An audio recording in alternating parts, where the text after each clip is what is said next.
సామెతలు 22వ అధ్యాయము సామెతలు 22వ అధ్యాయము ఆరాధన నిమిత్తమై మనము లేఖనాలు చూసుకొని మనం ముందుకెళ్దాం. జాగ్రత్తగా వినాలి అందరూ, అటు ఇటు కదలొద్దు, బయటికి వెళ్ళొద్దు. సామెతలు 22వ అధ్యాయము 1వ వచనం. గొప్ప ఐశ్వర్యము కంటే మంచి పేరును, అందరం కలిసి, గొప్ప ఐశ్వర్యము కంటే మంచి పేరును, వెండి బంగారముల కంటే దయను కోరదగినవి. మరొకసారి, మంచి పేరును వెండి బంగారముల కంటే దయను కోరదగినవి. మరొకసారి అందరం కలిసి కొన్ని తీయల బైబిల్స్. గొప్ప ఐశ్వర్యము కంటే మంచి పేరును వెండి బంగారముల కంటే దయను కోరదగినవి. ప్రార్థిస్తాం దేవుడి సాయ నిమిత్తమై. బ్యాటరీ లేదు ఇంకా. ప్రేమగల తండ్రి, ఇంతవరకు సహాయపడ్డారు, స్తోత్రాలు చెల్లిస్తున్నాం. వందనములైనా ప్రేమించి రక్షించి ఇచ్చిన లేఖన భాగాలు బట్టి వందనం చెల్లిస్తున్నాం. దేవా, మీరు మాట్లాడుతారంటే ఆరాధించడానికి సహాయపడే లేఖనాల్లో ఆస్వాదించండి. మీరే దాన్ని పంచిపెట్టవలసిందిగా ప్రార్థిస్తున్నాం. అందరి హృదయాల్లో ప్రభు నింపండి, ఆరాధించడానికి సహాయపడండి. ఆత్మక్షేమం సంఘక్షేమం దయచేయమండి. వీటి ఆస్వాదిస్తారని నమ్ముతూ యేసుక్రీస్తు పరిశుద్ధ నామమును సమర్పించి వేడుచున్నాము తండ్రి.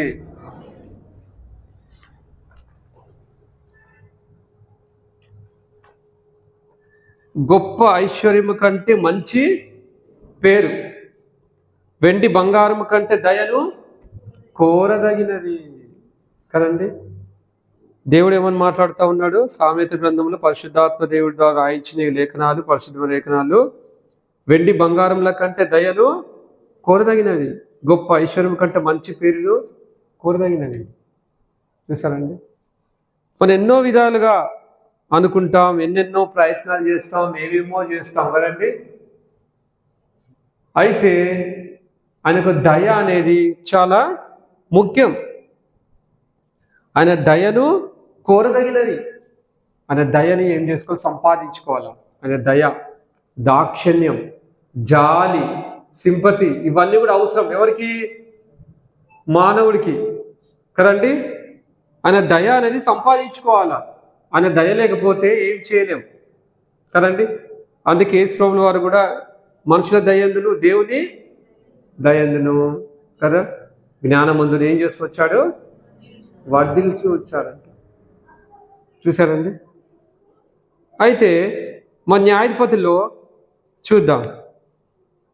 ఆ కాలంలో ఇజ్రాయెల్ ప్రజలకున్న ఆ యొక్క కట్టడాలు, ఆ యొక్క పరిస్థితి ఎలా ఉండే, ఏ విధంగా ఉండేది చూద్దాం రండి. న్యాయాధిపతుల్లో లేవియకాండం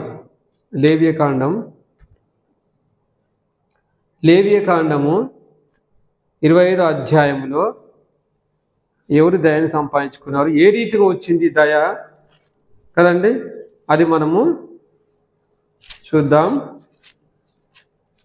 25వ అధ్యాయము, లేవియకాండం 25వ అధ్యాయం, 25వ అధ్యాయము, లేవియకాండం 25వ అధ్యాయము, 25వ అధ్యాయము 25వ వచనం 26. నీ సహోదరుడు బీదవాడై తన స్వాస్థ్యంలో కొంత అమ్మిన తర్వాత అతనికి సమీప బంధువుడు విడిపింప వచ్చినడలా తన సహోదరుడు అమ్మిన దానిని అతడు విడిపించును. అయితే ఒకడు సమీప బంధువుడు లేకయే విడిపించుకున్నటకు కావాల్సిన సొమ్ము సంపాదించినడలా దాన్ని అమ్మినది మొదలుకొని గడిచిన సంవత్సరం లెక్కించి ఎవరికి దానిని అమ్మేనో మరలా ఇచ్చి తన స్వాస్థ్యమును పొందును. చూసారు క్లియర్గా ఇక్కడ ప్రభు చెప్తా ఉన్నాడు కదండి. మనకు కావాల్సింది ఏంటంటే, అయితే ఒకడు సమీప బంధువుడు అని ఉంది కదండి. సమీప బంధువులు ఆ కాలంలో ఇజ్రాయెల్ ప్రజల్లో సమీప బంధువులు చేసే పనేంటి? వాళ్ళు ఎలా ఉండాలా, ఎలా వాళ్ళు ఆదుకునే వాళ్ళు, ఆపత్కాలంలో ఎలా వాళ్ళు సహాయపడేవారు, ఏ రీతిగా ఉండేవారు అనేది, ఎలా ఉండాలో కూడా దేవుడు లేవియకాండం 25వ అధ్యాయంలో చెప్తా వస్తున్నాడు. అందుకే మన అంశం సమీప బంధువుడువా రాబంధువా అర్థమైందండి. కొందరు ఎలా ఉంటారంటే సమీప బంధువుల్లో ఉంటారు, సమయానికి సాయం చేసే వాళ్ళు ఉండరు, కదండి. రాబందుల్లో పీకు తినే వాళ్ళు ఉంటారు. అందుకే మెసేజ్ ప్రిపేర్ చేయాల్సి వచ్చింది. అర్థమైందా? ఏంటి మా అంశం పేరు ఏంటి? సమీప బంధుడువా లేక రాబంధువా? కదండి. రాబంధుల్లా ఉంటారు, భయంకరమైన వ్యక్తులు. ఎప్పుడు ఏ టైంలో ఏం చేస్తారో తెలీదు. మనతో ఉంటారు, మనతోనే సమీపంగా ఉంటారు, మనతోనే తింటారు, మనతోనే ఉంటారు కదండి. నమ్మకంగా ఉన్నట్టు నటిస్తారు, తర్వాత వెంటనే ఎప్పుడు స్కిడ్ అయిపోతారు. ఎప్పుడు వాళ్ళు కదండి బ్యాక్ స్లైడర్ అవుతారో తెలియదు. అరే ఇప్పుడే ఉన్నాడు, ఇప్పుడే కూర్చో ఇన్నట్టు ఇప్పుడు దాకా వచ్చాడే, అయ్యే ఇన్ని వారాలు వచ్చాడు, ఇన్ని నెలలు వచ్చాడు, మళ్ళీ అప్పుడే బ్యాక్ స్లైడర్ అయిపోయాడు, వెళ్ళిపోయాడు. చూసారా? ఈ రీతిగా ఉంటారు అని చెప్పేసి బైబిల్ ముందుగానే మనకి ఏం చేసింది చెప్తా వస్తుంది. అయితే సమీప బంధుడు అనగా అప్పుడు అక్కడ ఎలా ఉన్నారు, ఏ విధంగా ఉన్నాడు, ఆ సమీప బంధుడు ఎలా ఆదుకున్నాడు, ఎవరిని ఆదుకున్నాడు, ఏ రీతిగా విడిపించాడు అనేది కదండి బైబిల్ లేఖనాలు చెప్పినట్టుగానే మనం చదువుకున్నట్టుగానే తిరిగి మనకు చూపిస్తూ ఉంది. ఎక్కడ చూపిస్తూ ఉందంటే, ఏ లేఖనంలో చూపిస్తూ ఉంటే పరిశుద్ధ గ్రంథంలో ఏ చాప్టర్లు అంటే న్యాయాధిపతుల తర్వాత ఏముందని చూడండి. రూతు గ్రంథమా? రూతు గ్రంథంకి రండి. రూతు గ్రంథం 2వ అధ్యాయము. రూతు 2వ అధ్యాయము చదవండి 1 నుంచి. నయోమి పెనిమిటికి బంధుడు ఒకడు ఉండెను, చాలా ఆస్తిపరుడు, అతని ఎలిమెలకు వంశపు వాడై ఉండెను, అతని పేరు బోయాజు. ఎవరికి బంధువు అంట బోయాజు? ఎవరికి? నయోమి కదండి. నయోమి అనగా అర్థం ఏంటి? నయోమి అనగా మధురము. చూడు, ఫుట్నోట్లుంటున్నా, మా కన్ఫ్యూజ్ అవ్వద్దు. అన్ని కెమెరాలు ఉన్నాయి, కనబడుతుంది, జాగ్రత్తగా చేయాలి. మీరు ఏది చూసినా కనబడుతుంది. మీరు నవ్వినా కదండి, మీరు అటు దిక్కు చూసినా, వెనకాల చూసినా, షెడ్లో గిట్లోకి మొత్తం అంతా కెమెరాలు ఫిట్ చేయబడ్డాయి. జాగ్రత్తగా ఉండండి, అర్థమైందా? జాగ్రత్తగా వినాలి, అటు ఇటు తిరగద్దు. రైట్. నయోమి అంటే మధురము. అయితే మధురము ఏమైందంట? మారాగా మారింది. మారా అనగా చేదు. ఎక్కడున్న వచనము? 20వ వచనం. ఆమె సర్వశక్తుడకు నాకు చాలా దుఃఖం కలగజేసిన కనుక నన్ను నయోమి అనక మారా అనుడి. నయోమి అనగా ఏంటంట చెప్పాలా బ్రదర్స్? మధురము. మారా అనగా చేదు. చేదుని ఎవరు ఇష్టపడరు? మధురాన్నే ఇష్టపడతారు కదండి. అయితే నయోమి జీవితం ఎలా అయిపోయిందంటండి? చేదుగా అయిపోయింది. ఎందుకు చేదుగా అయిపోయింది కదండి? మంచిగా రొట్టెలు ఇల్లు వదులుకొని, అనగా బెత్లెహేమ్ అని ఇల్లు వదులుకొని ఎక్కడికి వెళ్ళిందంట నయోమి? ఎక్కడికి వెళ్ళింది? చదవండి. న్యాయాధిపతి ఏళ్ళ దినములయందు దేశంలో కరువు కలగగా యూదా బెత్లెహేమ్ నుండి ఒక మనుషుడు తన భార్యను తన 2 కుమారులను వెంట పెట్టుకొని మోయాబు దేశంలో కాపునుటకు వెళ్ళాను. వాళ్ళు బహు భయంకరమైన వ్యక్తులు, భయంకర విగ్రహాధికులు, అన్య జనాంగం, దేవునికి నచ్చని వాళ్ళు. అక్కడికి వెళ్ళింది. ఏం వదులుకొని వెళ్ళిందంట? అక్కడికి బెత్లెహేమ్ అనే పట్టణం వదులుకొని, ఊరు వదులుకొని అక్కడికి వెళ్తూ వచ్చింది. బెత్లెహేమ్ అనగా రొట్టెలు ఇల్లులు, అంటే సమృద్ధి గల దేశం, సమృద్ధి గల ప్రాంతము. అది వదులుకొని ఎక్కడికి వెళ్తా వచ్చింది? మోయాబు దేశంకి వెళ్తా వచ్చింది. నేను ఎవరు వెళ్ళమన్నారు మోయాబు దేశానికి? అంటే సొంతంగా తను సొంత మార్గం ఎన్నుకున్నట్టుగా అక్కడ బైబిల్ చెబుతా ఉంది. ఏం ఎన్నుకుందంట నయోమి? సొంత మార్గం. ఈ దినాల్లో కూడా, ఈ కాలం కానీ ఆ కాలం కానీ, ప్రతి ఒక్క మానవుడు, పుట్టిన మానవుడు తన సొంత మార్గంలో నడవాలని ఎంత ఆశనో కదండి. కండిషన్స్ పెడితే ఒప్పుకోం కదా, హెచ్చరికలు ఇస్తే ఒప్పుకోం. ఇవన్నీ కూడా కదండి ఫ్రీడమ్గా తన సొంత మార్గం నడవాలి. స్వేచ్ఛ ఎన్నుకుంది, వెళ్ళిపోయింది.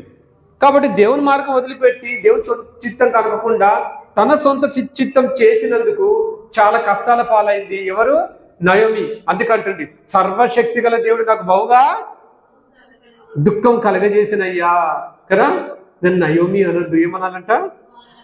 మారా. అంటే చేదుగా మారిపోయింది. చూసారండి, చేదుగా మారిపోయింది. ఏంటి పరిస్థితి? అక్కడ నుంచి మళ్ళీ ఎక్కడికి వచ్చిందంట? మళ్ళీ ఆ ఊరు వదులుకొని మళ్ళీ బెత్లెహేంకి వచ్చిన తర్వాత కదండి, వచ్చిన తన సొంత ఊరికి వచ్చిన తర్వాత ఏం జరుగుతూ వచ్చింది? 2వ అధ్యాయం 1వ వచనం. నయము పెనిమిటికి బంధుడు ఒకడు ఉండెను, అతడు చాలా ఆశపరుడు, అతడు ఎలిమెలెకు వంశం వాడై ఉండెను, అతని పేరు బోయాజు. మోయాబురాలిన రూతు నీ సెలవైన యెడల పొలములోనికి పోయి ఎవరి కటాక్షం పొందగలను, వారు వెనుక పరిగి నేర్కొందని నయమితో చెప్పగా ఆమె నా కుమారి పొమ్మనేను. చూసారండి? అయితే ఇద్దరు కోడళ్ళల్లో కదండి, ఓర్ఫా రూతులలో రూతు దేవుని ఎన్నుకున్నది. నీ దేవుడే నా దేవుడు, నీ జనగం నా జనగం అంటూ వచ్చింది. అంటే అత్తుకొని జీవిస్తూ వచ్చింది.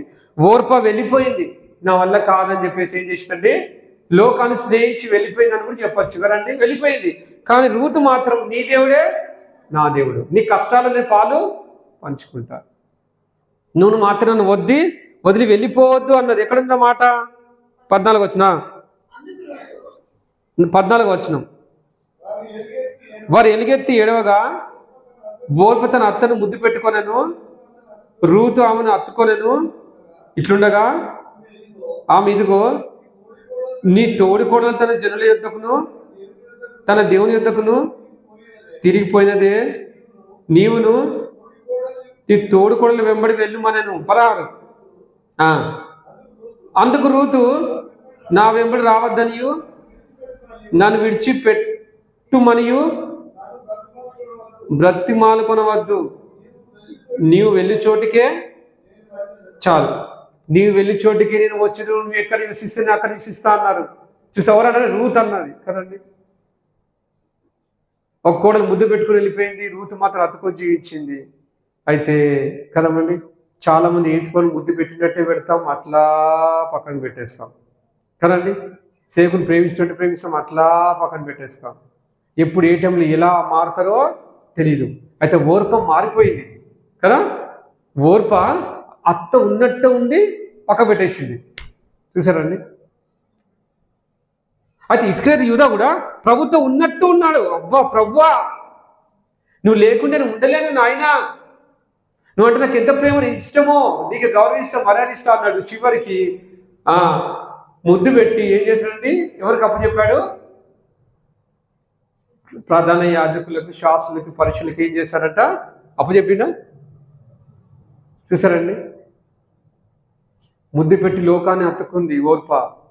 యేసు ప్రభు కూడా ముద్దు పెట్టి ఇస్కరియోతు ఏం చేశాడండి, అప్పచెప్పాడు, లోకాన్ని అత్తుకొని జీవించాడు. చివరికి బహు దుఃఖపాలైపోయాడు. అరే ఇతను పుట్టకుండా ఎంత మేలు అని చెప్పి దేవుడు చెప్తా వస్తున్నాడు బైబిల్లో. చూసారండి? అదే రీతిగా జరుగుతూ వస్తుంది. ఆ కాలం ఎలా జరుగుతూ వస్తుంది, ఈ కాలంలో కూడా సేమ్ అదే రీతిగా జరుగుతూ వస్తుంది కదండి. ఒకే మానవుడిని తీసుకొచ్చిన జాతి మనుషులు మనం కదా. బుద్ధులు మారుతాయా?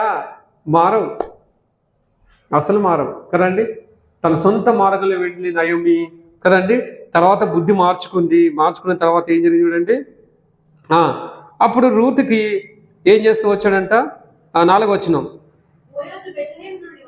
బోయాజు బెత్లెహేము నుండి వచ్చి యెహోవా మీకు తోడే ఉండును గాకని చేను కోయి వారితో చెప్పగా వారు యెహోవా నిన్ను ఆస్వాదించును గాకనిది. అప్పుడు బోయాజు కోయవాడి మీద ఉంచబడిన తన పనివాడిని చూచి ఈ చిన్నది ఎవరైనా అడగగా కోయవారి మీద ఉంచబడిన ఆ పనివాడు ఈమె మోయాబు దేశం నుండి తిరిగి వచ్చిన యవనురాలు. యవన కాలంలో తన జాగ్రత్తగా తన జీవితాన్ని కాపాడుకుంది. అది జరిగిపోయిందే కదండి, జరిగిపోయిందే. నా పెనిమిటి లేడు, ఇప్పటికైనా కదండి అతతో వచ్చింది, అతతో ఉన్నది, జాగ్రత్తగా తన యవన జీవితాన్ని ఏం చేస్తుందండి, కాపాడుకుంటా ఉంది. దేవుడు ఎలా కాపాడుతా ఉన్నాడు చూడండి తన యవన జీవితాన్ని. 8వ వచనం. అప్పుడు బోయాజు రూతుతో నా కుమారి నా మాట వినుము, వేరొక పొలంలో ఏరుకొనుట పోవద్దు, దీన్ని విడిచిపోవద్దు, ఈ చుట్టూ పనికల యొద్ద ఇచ్చట నా పనికత్తెల యొద్ద నిలకడగా ఉండము. వారు కోయిచేను కనిపెట్టి వారిని వెంబడించుము. నిన్ను ముట్టకూడదని. చాలు, చూసారండి, నిన్ను ముట్టకూడదని యవనస్తులకు నేను ఆజ్ఞాపించుచున్నాను. అంటే ఇక్కడ ఏం తెలుస్తుందంటే, రూతు ఎప్పుడైతే నీ దేవుడే నా దేవుడు ఎప్పుడైతే అన్నాదో దేవుడికి అది నచ్చింది. నువ్వు నన్ను అంతగా ప్రేమిస్తున్నావా రూతు అని చెప్పి దేవుడు అక్కడ ఆమెకి ఏం చేస్తున్నాడండి, ఆ పొలంలో సెక్యూరిటీ ఇస్తున్నాడు. అంటే భద్రత. ఏమి ఇస్తున్నాడంట? భద్రత ఇస్తా ఉన్నాడు, మంచి సెక్యూరిటీ ఇస్తా ఉన్నాడు. చూసారండి, దేవుడిచ్చే భద్రత వేరు, దేవుడిచ్చే సెక్యూరిటీ వేరు. మన కోసం సెక్యూరిటీ పెట్టుకుంటారు కదండి. కొందరు గార్డ్స్ పెట్టుకుంటారు, కొందరు పోలీసులు పెట్టుకుంటారు, కొందరు సీసీ కెమెరాలు వెళ్తాడు. మంచిదే ప్రెసిడెంట్కి మనం ఉన్నంత వరకు. కానీ అస్సలు సెక్యూరిటీ ఎవరు, అసలు భద్రత ఎవరు మనకి? ఆయన కొండ, మన ఆశ్రయం ఎవరు? ఆయనే. అప్పుడు ఆ కాలంలో చూసారా ఏమి లేవు, అయినప్పటికీ దేవుడు మంచి భద్రత, కాపుదల. ఎందుకు? ఎప్పుడైతే నీ దేవుడే నా దేవుడు అన్నది అప్పుడు రక్షణ వచ్చేసింది ఆమెకి. దేవుడు పట్టేసుకున్నాడు ఆమెని. రూతు, నీ ద్వారా నేను చేస్తాను, ఆశ్రదిస్తా. ఇప్పుడు ఏం చేయాలా?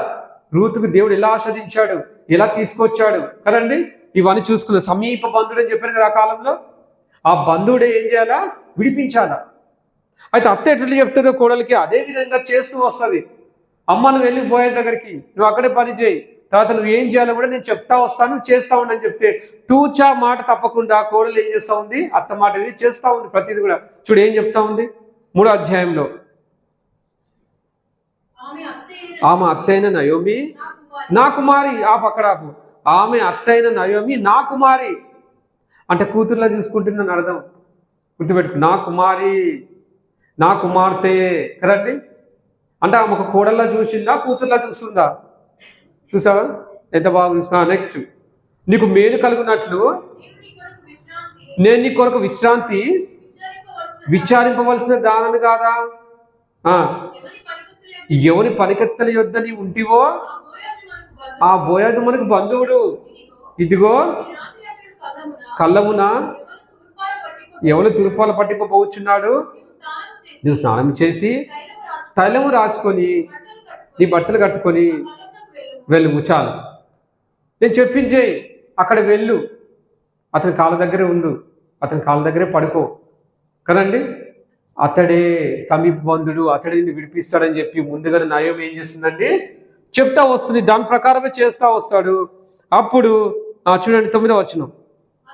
అతడు నీవెవరు అని అడగగా ఆమె నేను రూతు అన్ని దాసురాలిని, నీవు నాకు సమీప బంధుడు కనుక నీ దాసురాలి మీద నీ కొంగు కప్పమనగా అతడు నా కుమారి, యెహోవా చేత నువ్వు దీవెనొందిన దానవు, కొద్దివారిని గాని గొప్పవారిని గాని యవనస్తుల్ని వెంబడింపక తిరుట వలన నీ మునుపటి సత్ప్రవర్తన కంటే వెనుకటి సత్ప్రవర్తన మరీ ఎక్కువైనది. చూసారండి, అప్పుడు కంటే ఇప్పుడు చాలా బాగున్నావు, అప్పుడు కంటే ఇప్పుడు ఈ ప్రవర్తన చాలా బాగుంది, నువ్వులో మార్పు వచ్చింది, నువ్వు మారు మనసు పొందిన దానివి. మార్పు వచ్చినట్టు అర్థం ఏంటి? మారు మనసు ఉందని అర్థం. గుర్తుపెట్టుకోండి కదా అని చెప్పేసి బోయాజు ఆమెను పొగుడుతా ఉన్నాడు. బోయాజు ఆమెను ఏం చేస్తా ఉన్నాడండి, అని పొగుడుతా ఉండి మారు మనసు వచ్చి సత్ప్రవర్తన బాగుంది నీది, అప్పటికంటే ఇప్పుడు బాగుందని చెప్పేసి బోయాజు ఏం చేస్తున్నాడని వివరిస్తా ఉన్నాడు. నెక్స్ట్ 12వ వచనం ఎలా విడిపిస్తాడు చూడండి. 12వ వచనం, నేను నిన్ను విడిపింపగలవాడను మాట వాస్తవమే, అయితే నీకు నాకంటే సమీపమైన బంధుడు ఒకడున్నాడు. నేను విడిపిస్తా, వాస్తవమే, నేను తలుచుకుంటే ఏదైనా చేయగలుగుతాను, విడిపిస్తాను. కానీ నాకంటే కదండి నీకు సమీపమైన బంధుడు ఒకడు ఉన్నాడమ్మా, తెలుసా నీకు అని చెప్పేసి చెప్తా ఉన్నాడు 13వ వచనంలో.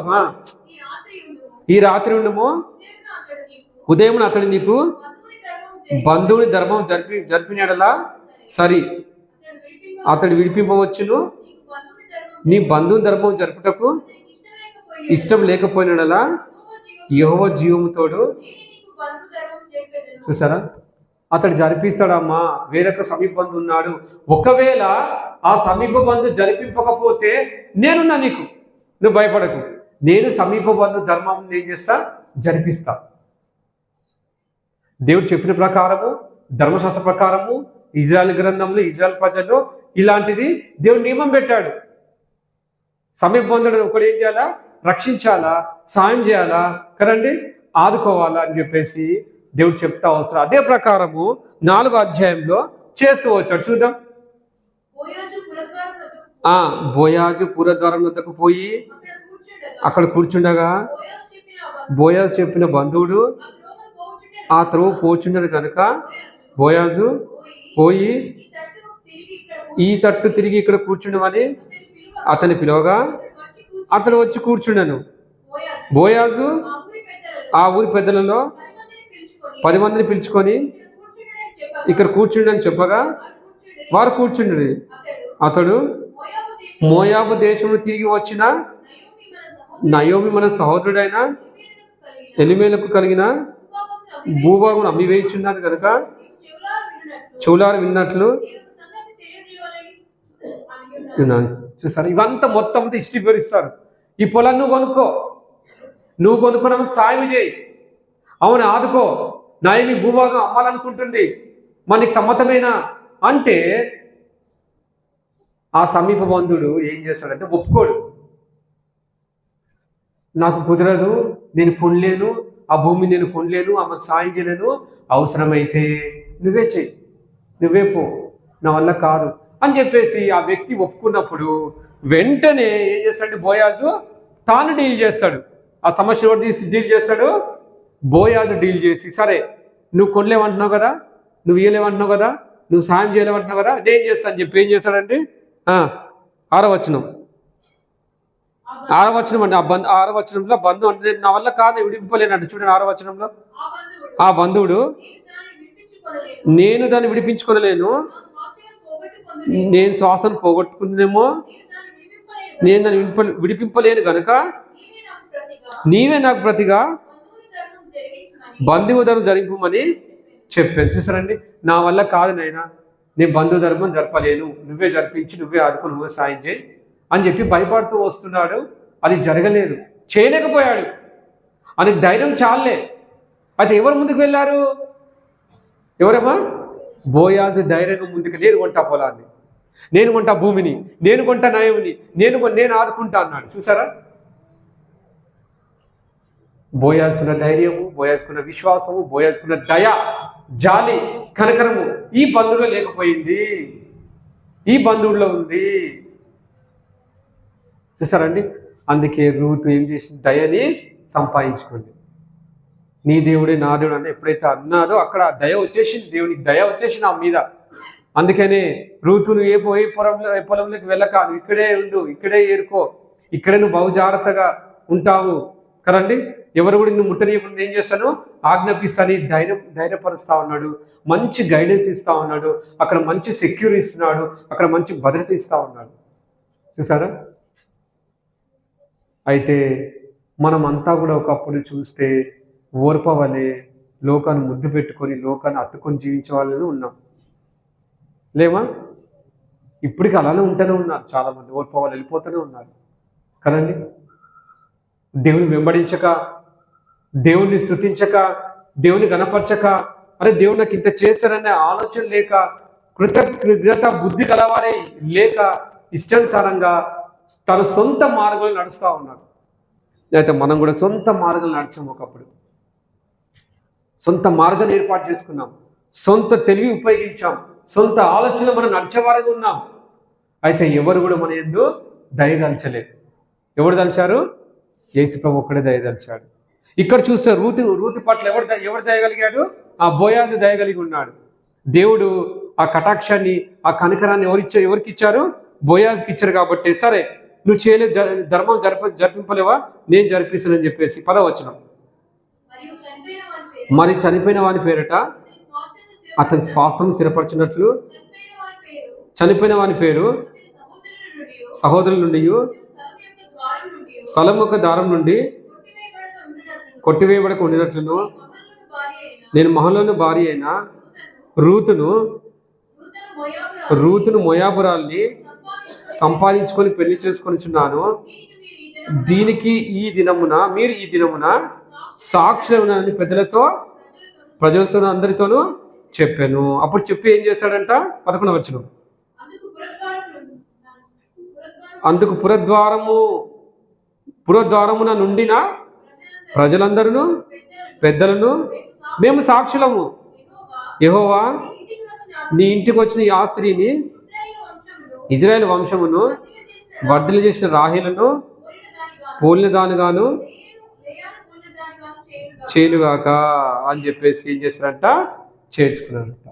చూసారండి, బోయాజు రూతుని ఏం చేశాడంట? వివాహాన్ని చేసుకుంటూ వచ్చాడు. అంటే ఒక ఆశ్రయం కల్పించాడు, ఆదుకున్నాడు.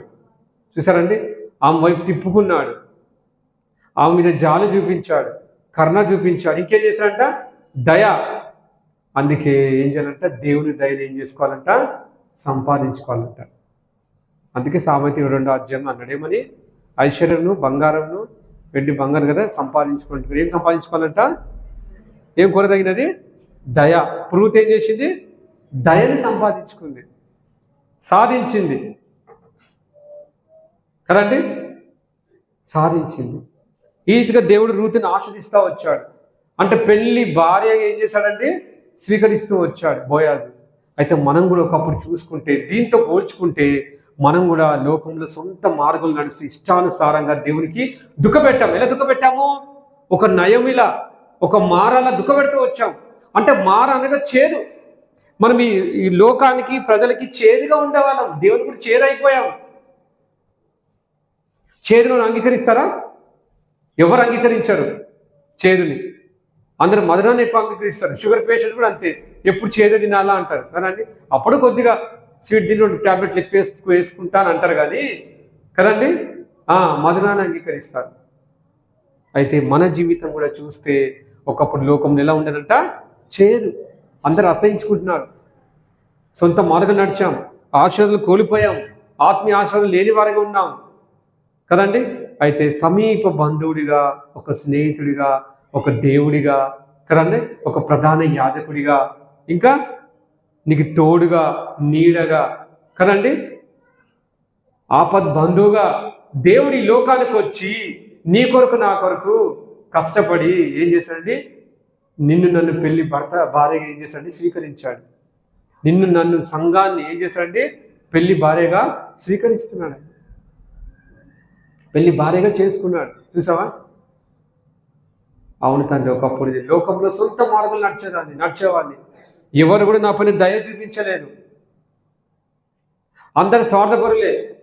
నిజమైన ఆపద్ బంధువుడి నీవే, నిజమైన స్నేహితుడి నీవే. అందుకు మనుషులు నమ్ముట కంటే యోహను ఆశ్రయించుట మేలు. కానీ రూతు యోహను ఆశ్రయించింది, మేలు ఏం చేసింది? సంపాదించుకుందా లేదా మరి? అయితే దేవుడు కూడా, యేసు కూడా నువ్వు నేను ఆ స్థితిలో ఉన్నప్పుడు చూడండి, యోహాను సువార్తలో ఎంత రాబందులు ఎలా పీకు తిన్నారు చూడండి. యేసు ప్రభుకి రాబందులా పీకు తిన్నారు, రాబందులే. యోహాను సువార్త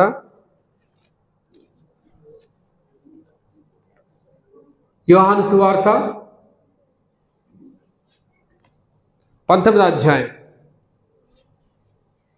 యోహాను సువార్త 19వ అధ్యాయం 23వ వచనం. సైనికులు యేసు శిలువ వేసిన తర్వాత ఆయన వస్త్రములు తీసుకొని ఒక్కొక్క సైనికునికి ఒక్కొక్క భాగం వచ్చినట్లు వాటి 4 భాగాలు చేసి ఆయన అంగిని కూడా తీసుకొని, ఆ అంగి కుట్టులేక పైనుండి యావత్తు వేయబడినది కనుక వారు దాన్ని చింపక అది ఎవరికి వచ్చినో అది దానికోసరము చీట్లు వేయమని చెప్పుకొచ్చి, వారికి వస్త్రాలు కూడా, యేసు పైన వస్త్రాన్ని కూడా ఏం చేశారంట? వాళ్ళు ఉంచలే. యేసు ప్రభు పైన వస్త్రాన్ని కూడా ఉంచలే. అంటే వీళ్ళు ఏమనాలి? రాబందులు అనాలి, ఏమనాలి? రాబందులు ఏం చేస్తే పీకు తింటాయి కదా, పీకు తింటాయా? సచ్చిన శవాన్ని ఏం చేశాయండి? పీకు తింటాయి. అయితే యేసు ప్రభు మీద కూడా అలా పడ్డారు రాబందులా. పోయి నీ కొట్టిన వాడు కూడా చెప్పుకో కదండి, దేవాలయాన్ని పడగొట్టి 3 దినంలో లేపుతాన్నావు కదా, వీడు అన్నాడు, వాడు అన్నాడు. యేసు దూషించారట, దూషణకరమైన మాటలు మాట్లాడారు, దుర్భాషలాడుతూ వచ్చారు. నువ్వు దేవుడివేనా? ఓ క్రీస్తు, నిన్ను కొట్టిన వాడెవరు చెప్పు, ప్రవచింపు, నిన్ను గుద్దిన వాడెవరు? అలా రాబందుల పీకు తిన్నారు, కొట్టారు, గుద్దారు, హింసించారు కదండి, హింసిస్తూ వచ్చారు. చివరికి తాను వేసిన బట్టలు కూడా ఏం చేశారంటే ఊడబీకారు. వీళ్ళు ఏమనాలండి? సమీప బంధువుల్లా ప్రవర్తించారా? రాబందుల ఎలా ప్రవర్తించారు? రాబందులా ప్రవర్తిస్తూ వచ్చారు. అయితే చివరికి ఇంకా చూడండి, ఇంకెట్లా చేశారా? 28వ వచనం, 28, 29. తర్వాత సమస్తమును అప్పటికి సమాప్తమైనదని యేసు ఎరిగి లేఖనం నెరవేరినట్లు నేను తప్పికొనిచున్నాను. చిరుకతో నిండి ఉన్న ఒక పాత్ర అక్కడ పెట్టి ఉండేది కనుక ఫారొక స్పంజి చిరుకతో నింపి ఇసోపు పుడకకు తగిలించి ఆయన నోటికి ఏం చేశారంటే అందించారంట. ఆయన నోటికి ఏం చేశారు? అనేకులు అందిస్తూ వచ్చారు. అంటే చేదు రసము తాగడానికి కూడా నీ కొరకే ప్రభు సిద్ధంగా ఉన్నాడు. నోటికి పెట్టినప్పుడు అది రుచి చూచి తాగలేకపోయాడు. అంటే చేదు రసాన్ని కూడా దేవుడు నీ కొరకే మింగడానికి కదండి ప్రయత్నిస్తూ ఉన్నాడు. ఎంత భయంకరంగా చేదు రసం మూతికి అంటగానే ఆ చేదు లోపలికి వెళ్ళిపోయినప్పుడు కదండి అలా తల తిప్పేసుకున్నాడు. అంటే యేసు నీ కొరకు చేదు రసాన్ని ఏం చేశాడండి? రుచి చూడవలసి వచ్చింది. అంటే చేదైన మార్గంలో నడవలసి వచ్చింది, చేదైన అనుభవగుండంలో పోవాల్సి వచ్చింది, శిలువ మార్గం గుండాలో పోవాల్సి వచ్చింది. ఎవరి కోసం అండి? నీ కొరకు, నా కొరకు. చూసారండి, యేసు చనిపోయేంత వరకు రాబందుల పీకు తింటూనే ఉన్నారు.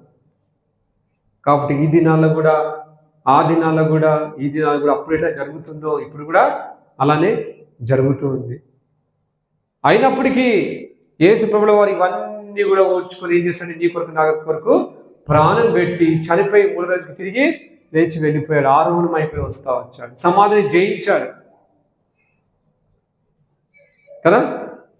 ఇక సాక్షులతో ఏం పని అన్నారు? భయంకరంగా హింసించారు. నీ కొరకే, నా కొరకే. చివరికి ప్రాణాలు ఏం చేశాడు? కోల్పోయాడు ఈ రాబందుల చేతుల్లో. చూసారండి.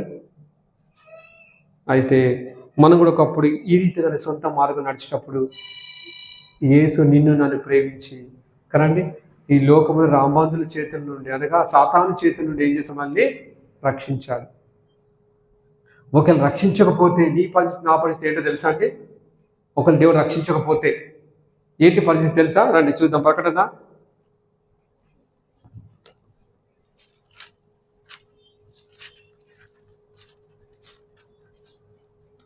ప్రకటన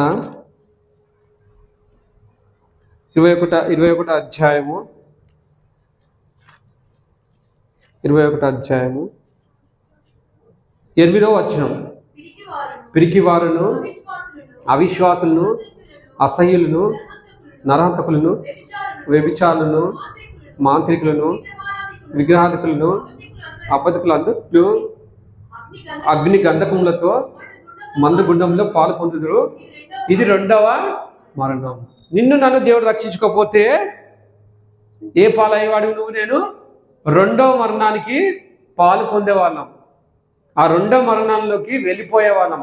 అంటే 2వ మరణం అనేది ఏంటంట? అగ్ని గంధకములతో మండు గుండంలో పాలు పొందుతానంట. బహు భయంకరమైన శిక్ష అది. నువ్వు ఎంత అరిచినా, గీ కొట్టినా, చీదరించినా ఏంటంటే నేను అక్కడి నుంచి బయటకు వస్తా అన్నా అక్కడి నుంచి ఎవరు కూడా నేను బయటికి పంపరు. బహు భయంకరమైన పరిస్థితుల్లోకి వెళ్ళిపోతావు నువ్వు. అయితే కదండి ఇలాంటి పరిస్థితుల నుంచి దేవుడు, ఇలాంటి మనస్తత్వం నుంచి దేవుడు కదండి ఇలాంటి స్థితుల నుంచి దేవుడు ఏం చేశాడంటే బయటికి మనల్ని తీసుకొచ్చేసాడు, మనల్ని బ్రతికించాడు. మన అగ్ని గంధకంలో పాలు అవ్వాలా, కానీ దేవుడు ఏం చేశాడు? మనల్ని అక్కడి నుంచి బయటికి తీసుకొచ్చాడు, లాగాడు. దేని ద్వారా లాగాడైనా? దేని ద్వారా రక్షించుకున్నాడు? ఆయన విమోచన ద్వారా, ఆయన క్రయం చెల్లించడం ద్వారా, ఆయన రక్తం చిందించడం ద్వారా నీకేం కలిగిందంట? ప్రాయశ్చిత్త బలి చేయడం ద్వారా నీకేం కలిగింది? రక్షణ కలిగింది, పాప క్షమాపణ కలిగింది. అందుకే మొదటి పేతురులో అంటాడు ఏమని, పేతురు రాసిన పత్రిక చూడు 1వ అధ్యాయం, పేతురు రాసిన పత్రిక 1వ అధ్యాయంలో ఒకటి మాట్లాడుతున్నా 18 వచ్చిన 19 వచ్చిన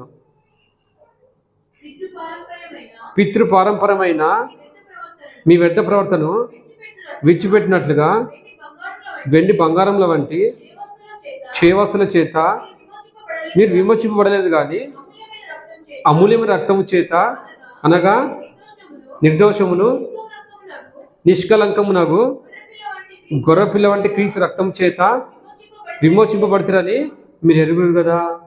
చూసారండి, గొర్రెపిల్ల వంటి కదండి క్రీస్తు రక్తం చేత నేను ఏం చేశాడంట, విమోచించాడంట. విమోచన కదండి చాలా ముఖ్యం. విమోచన లేకుండా, పాపక్షమాపణ లేకుండా, పాపం నుంచి విడుదల లేకుండా ప్రతి ఒక్క మానవుడు పరలోకానికి కూడా అసంభవం.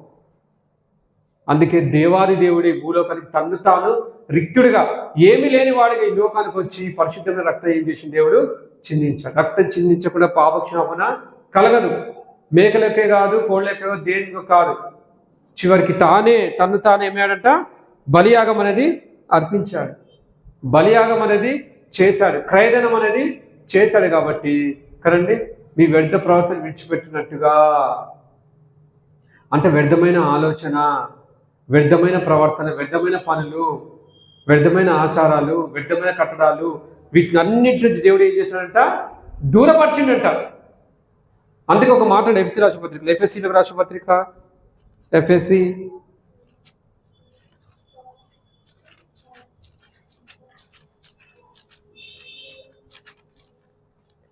రాష్ట్రపత్రిక 2వ అధ్యాయము 2వ వచనం, మీరు వాటిని చేయించు వాయుమండల సంబంధమైన అధిపతిని, అనగా అవిధేయులైన వారిని ఇప్పుడు ప్రేరేపించే శక్తికి అధిపతిని అనుసరించి ఈ ప్రపంచం ధర్మం చొప్పున ముడుపు నడుచుకుంటుంది. ప్రపంచము ధర్మము చొప్పున ముడుపు ఏం చేసినట్టు మనము నడుచుకున్న, ప్రపంచ ధర్మం చొప్పున అంటే అర్థమైంది. 5వ వచనంలో 5వ ఫుట్ నోట్లో 5లో ఏముంది, యుగము చొప్పున కదండి. అయితే మనం కూడా ఆ పూర్వకాల యుగము చొప్పున నడిచాం కదండి. పాపక్షమాపణ లేని వారంగా ఉన్నాం, పశ్చాత్తాపం లేని వారంగా ఉన్నాం కదండి. పాపంతో శాపంతో కూడికను ఉన్నాం, అపరాధాలు చేసి చచ్చిపోయిన వారంగా ఉన్నాం మనం. అయితే ఎవ్వరు కూడా 2వ మరణం నుంచి తప్పించడానికి ముందుకు రాలేదు. రూతుని విడిపించడానికి ఎవరు కూడా ముందుకు రాలేదు. బోయాజు సమీపబంధుడు వచ్చినట్లుగా యేసు ప్రభువు దేవాది దేవుడు కదండి. అంత నిజంగా మొరపట్టినప్పుడు మీకున్నట్లుగా సమీపంగా ఏ జనమునకి ఏ దేవుడు ఉన్నాడు అన్నాడు లేదా?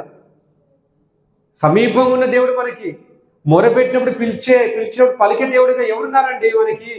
మన దేవుడు ఉన్నాడు, యేసు ప్రభువు వారు కదండి. సమీపంగా ఉన్నాడంట.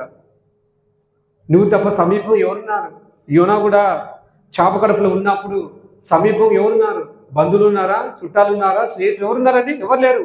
దేవుడే సమీపంగా ఉండి అతను ఏం చేశాడని గట్టి ఎక్కించి, అందుకన్నాడు యోనా ఏమండి, యెహోవా యొద్దే రక్షణ దొరుకుతుంది కానీ నా యొద్ద రక్షణ లేదు. ఎవరి ద్వారా రక్షణ కలగదు కానీ యేసు ప్రభు ద్వారానే రక్షణ కలుగుతుంది. ఏ నామంలో రక్షణ లేదు కానీ ప్రభు అయిన దేవాది దేవుడైన యేసుక్రీస్తు నామంలో నీకేముందంట? పాప క్షమాపణ. నీకు ఎక్కడ పోయినా, భూమి పైన, భూమి కింద, సముద్రంలో కూడా చూడు, నీకు ఏ నామంలో రక్షణ లేదు. చివరికి యేసు నామంలోనే రక్షణ అని చెప్పేసి కదండి పాత నిబంధన కూడా చెప్పబడతా ఉంది. యెహోవా యొద్దనే రక్షణ దొరికినట్టు చివరికి ఎన్ని ప్రయత్నాలు చేశాడో దొరకలే. చివరికి యెహోవా వద్ద రక్షణ దొరికిన అన్న వెంటనే ఏమైందండి, వెళ్ళు తిరిమింగలమా వెళ్ళి కక్కే అన్నది. అంతే, యోనాన్ని తీసి గట్టుపైన సముద్రం ఒడ్డున కక్కేస్తుంది. చూసారా? అయితే మనం కూడా ఒకప్పుడు పాపం శాపంతో రక్షణ లేని వారంగా ఉన్నాం. మన పైన ఎవరు దయ చూపించలేదు, జాలి చూపించలేదు. అయితే సమీప బంధుడిగా, ఒక ఆపద్ బంధుడిగా, ఒక లోక రక్షకుడుగా నీతో ఉన్నాడు, నీ దగ్గరకు వచ్చాడు, నీ హృదయంలో నివసిస్తా ఉన్నాడు. అవును తండ్రి, నేను ఒకప్పుడు ఈ స్థితిలోనే ఉన్నాను, పాపం స్థితిలో. ఎవరు కూడా నన్ను లేవనెత్తలేదు. మీరు ఒక్కరే లేవనెత్తి సమీప బంధువుడిగా, ఒక లోక రక్షకుడిగా, ఒక ఆపద బంధువుడిగా, విలువపెట్టి కొనబడిన బిడ్డలను చేర్చారు. విలువపెట్టి కొనబడిన సొత్తు మీరు కదండి. ఏమంటాడండి? సొత్తు. ఆయన రక్తం ఇచ్చుకున్న సొత్తు. సొత్తునే తీసుకెళ్తాన్నాడు కానీ ఈ లోకంలో ఏది తీసుకెళ్ళి నాకు ఏదొద్దు, నువ్వు కావాలన్నాడు దేవుడు. ఏమన్నాడండి? నువ్వు నా సొత్తు, వెండి బంగారాల చేత నువ్వు కొనలే, నిన్ను నా స్వరక్తం ఇచ్చి నేను సంపాదించుకున్న సంగమా, నా స్వరక్తం ఇచ్చి సంపాదించుకున్న ఓ బిడ్డ, నువ్వు నాకు కావాలని. కాబట్టి నా స్వరక్తం ఇచ్చి సంపాదించుకున్న నిన్ను నువ్వు ఒకరండి. ఆయన దయను మనం ఏం చేసుకున్నాం? ఆయన దయ చూపించడం మన మీద. అందుకే దయ కోరదగినది. అయితే యేసు ప్రభువు నీకు మంచి పేరు కూడా నీకు ఇచ్చాడు, మంచి ప్రఖ్యాతి ఇచ్చాడు కదండి. మంచిగా హెచ్చించాడు, మంచి ఘనత ఇచ్చాడు కదండి. పరిశుద్ధుల్లో చేర్చాడు, సంఘంలోకి అంగంగా చేర్చాడు. ఇంతకంటే ఇంకేం కావాలి నీకు ఆరాధించడానికి కదండి? అవును ప్రభా, ఒకప్పుడు ఇవన్నీ లేవు, అయితే నువ్వు సమీపంగా ఉన్నాను, అంటే దగ్గరగా ఉన్నావు. ఎవరు కూడా దగ్గరికి లేవు. ఒంటరి వాళ్ళకి ఎప్పటికైనా ఎవరు రారు. ఏంటంటే చివరికి ఎవరు రారు, మనమే ఒంటరిగా వెళ్ళిపోవాలి. ఒంటరిగా ఉండే పరిస్థితి కూడా వస్తుంది. ఒకసారి అందరు విడిచిపెట్టి వెళ్ళిపోయినా కానీ యేసు ఒంటరిగా పోరాడాడు. పౌలు కూడా అందరు విడిచిపెట్టి వెళ్ళిపోయారు, ఒంటరిగా పోరాడాడు. మనం అనుకుంటాం అందరు ఉన్నారు, అందరూ సమయానికి వస్తారు అనుకుంటారు, కానీ ఎవరి సమయానికి ఉండరు, ఎవరి స్వార్థం వాళ్ళు చూసుకుంటారు కదండి. కాబట్టి నిస్వార్థమైన ప్రేమ, నిస్వార్థమైన సేవ ఎవరిదండి? ఆ యేసు ఒక్కడే. అందుకే ఆయన వైపు చూడాలి. ఆయన వైపు చూస్తే రక్షణ. ఆయన తట్టు చూడగా నాకు వెలుగు కలిగాను, ఆయన తట్టు చూడగా నాకు రక్షణ కలిగాను, ఆయన తట్టు చూడగా నాకు నెమ్మది కలిగాను, ఆయన తట్టు చూడగా నాకు విశ్రాంతి కలిగాను, ఆయన తట్టు చూడగా నాకు సమాధానము కలిగాడు. అందుకే దేవుడు ఏం చేశాడండి? సమాధానపరిచిండు కదా. నిన్ను నన్ను సమాధానపరిచి ఆయనలో ఐక్యత చేశాడు. అవును ప్రభా, ఒకప్పుడు ఇవన్నీ లేవు, విడిచిపెట్టారు, ఎవరికి ఏమి లేవు, అన్నీ పోగొట్టుకున్నాను. అయితే తిరిగి మళ్ళీ నన్ను రక్తం చేత కడిగి నన్ను కొనుక్కున్నారు. ఇంత గొప్ప దేవుడికి నేను ఏమి ఇచ్చి రుణమో తీర్చుకోలేను. కృతజ్ఞతాస్తుతి ఆరాధన యేసుక్రీస్తు పరిశుద్ధ నామములో ఏం చేస్తాను? నేను సమర్పిస్తున్నాను తండ్రి, ఆమేన్ అని ఏం చేయాలి? మనము ఆరాధించే బద్ధులమై ఉన్నాం. రైట్, అందరు లేచినబడి మన పాట ద్వారా దేవుణ్ణి ఆరాధిస్తాం.